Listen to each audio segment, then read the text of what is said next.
poudarjam pa seveda po kulturno poletje v Knežjem mestu vsa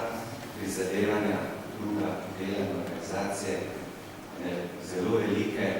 množice ljudi, ki so predani temu. Izkoristil ta nagovor na svojšnjem uvodu v kulturno projektu Krajine, da se iskreno zahvalim vsem, ki pomagate organizirati praktično 3 mesece Krajinski festival, da se zahvalim tudi vsem sponzorjem in donateljem, ki finančno podprejo ali dogajanje celote posameznih ljudi.